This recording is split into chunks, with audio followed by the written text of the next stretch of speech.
Shortcut का मतलब है यूपीएससी की प्रिपरेशन में कई बार स्टूडेंट मुझसे कहते हैं सर आप टॉप 50 टॉपिक क्यों नहीं बता रहे? तो हमने कहा भाई टॉप 50 टॉपिक से कोई बता दे मुझे कि सवाल 50 आ गए। यूपीएससी के सिलेबस में सब्जेक्ट 32 है। अब 32 सब्जेक्ट में 50 टॉपिक्स निकालना मूर्खता है। कोई एक सब्जेक्ट होता 50 टॉपिक होते तो मैं बता सकता था। पहली सिंपल सी बात है, आपको कंप्लीट सिलेबस कवर करना है। ये दिमाग में से थोड़ी चीजें निकाल दीजिए कि मैं ये कर लूंगा वो कर लूंगा। किसी ने टॉपर ने कहा मैंने केवल इतना ही पढ़ा था। देखो दो सच्चाइयां जान लो, जब तुम चयनित नहीं होते ना, सेलेक्ट नहीं होते ना, तो ऑलरेडी डिक्लेयर होते हो कि मूर्ख हो, और जब तुम सेलेक्टेड हो जाते हो तो ऑलरेडी डिक्लेयर होता है कि तुमसे बड़ा इंटेलिजेंट दूसरा ही नहीं। फिर तुम जो कहते हो वो सब सच है। इसलिए ऐसी चीजों से बचिएगा जहां टॉपर आपसे कभी कह दे या फिर टीचर कह देता है कि इसको कर लो उसको छोड़ दो। हाँ, कम ज्यादा कर सकते हैं। जैसे मान लीजिए वर्ड हिस्ट्री है, तो वर्ड हिस्ट्री में भाई हम जानते हैं कि स्टैंडर्ड बुक पढ़ने की जरूरत नहीं है। मेंस में एक सवाल आता है तो जो मास्टर पढ़ा रहा है उतना ही कर लो। लेकिन आप ये नहीं कह सकते कि सर क्या फिर मैं वर्ड हिस्ट्री छोड़ दूं, क्योंकि यूपीएससी में एक ही पैटर्न है, किसका कोई पैटर्न नहीं है। उसका कारण है 2016 में यूपीएससी ने 60 क्वेश्चन करंट अफेयर के पूछे। आपको मैं यकीन दिला दूं कि 2017 ओल्ड राजेंद्र नगर और मुखर्जी नगर में सारी दुकानों पर करंट अफेयर की सारी टाइप की मैगजीन बिक रही थी।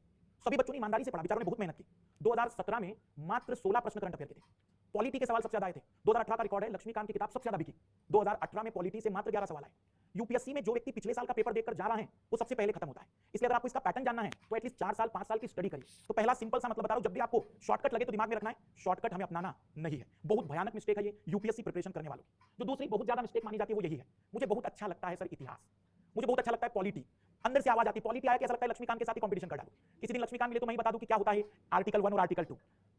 आप लोग भी कभी तैयारी करने जब घूमेंगे ना, सबसे ज्यादा किताब अगर कोई स्टूडेंट पढ़ते हैं हिस्ट्री और पॉलिटी। अब अंदर से आवाज आती कब अकबर की सारी बेटियों का नाम पता चले, कब अकबर के दामादों से मुलाकात हो जाए, कैसे पता सकूं कि अशोक ने किस तरीके से महानता का परचम लहराया होगा। यूपीएससी खुद आपसे कहती है कि हम आपसे ये उम्मीद करते हैं कि आपके पास इतिहास की समझ होगी। समझ होने का मतलब फैक्ट पता होना नहीं है, समझ होने का मतलब है कि आपको यह अंदाजा है कि इतिहास में वहां पर किस तरीके का कल्चर था, हिस्ट्री के उस समय में किस तरीके का एजुकेशन था, किस तरीके का इकोनॉमिकल सिस्टम था। याद रखेंगे यूपीएससी में आपको क्या अच्छा लगता है वो इंपॉर्टेंट नहीं है, इंपॉर्टेंट है कि यूपीएससी क्या पूछना चाहती है। अब आप कहेंगे सर अभी तो आप कह रहे हैं कि पूछना तो बता ही नहीं सकते, सिलेबस जो दिया है वो कवर करिए। कहां बच्चे छूट रहे हैं? 3 सब्जेक्ट बता रहा हूं जिसको बच्चे पढ़ते ही नहीं है, उनके नाम से तकलीफ आ जाती है। सबसे भयानक science and technology. Science and technology में बच्चे को लगता है कि देख लेंगे सर जो भी होगा। मुझे मेरा सीनियर कह रहा था सब करंट अफेयर से आ जाता है। करंट अफेयर से आता है, छोटा सा उदाहरण दे रहा हूं। अभी 10 फरवरी को satellite small satellite launching vehicle ने दूसरी बार सफलतापूर्वक उड़ान भरी। स्मॉल सैटेलाइट लॉन्चिंग व्हीकल उस स्टूडेंट को समझ में आएगा जिसने पीएसएलवी जीएसएलवी पढ़ा होगा, और उसको ये पता चलेगा कि भाई ये सैटेलाइट लॉन्चिंग व्हीकल लाया क्यों, जबकि हमारे पास जीएसएलवी मार्क 3 तो है।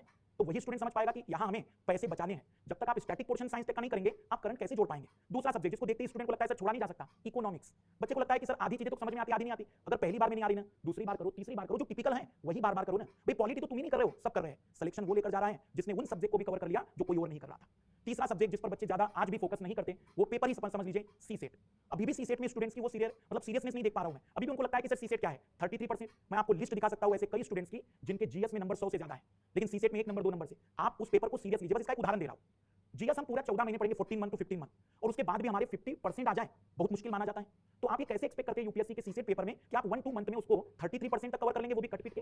पेपर टिपिकल है, आपको उसको बहुत सीरियस मोड में तैयार करना पड़ेगा। और इसलिए उसको तैयार करिए ताकि अगर यूपीएससी के साथ कोई और एग्जाम देनी है तो मैथ रीजनिंग आपको कहां नहीं पढ़ना है। ऐसा कोई एग्जाम बता दीजिए दुनिया भर में जिसमें मैथ रीजनिंग ना आता हो। सब में आता है। सीरियस में भी आपको एक पेपर जो होगा मैथ्स का होता है, नॉन मैथ्स वालों को इंग्लिश का पेपर भी रहेगा, उधर मैथ्स और इंग्लिश दोनों रहेगा, सभी में आता है। सीएपी अब देंगे आप तो मजा आएगा आपको उसमें मैथ रीजनिंग का।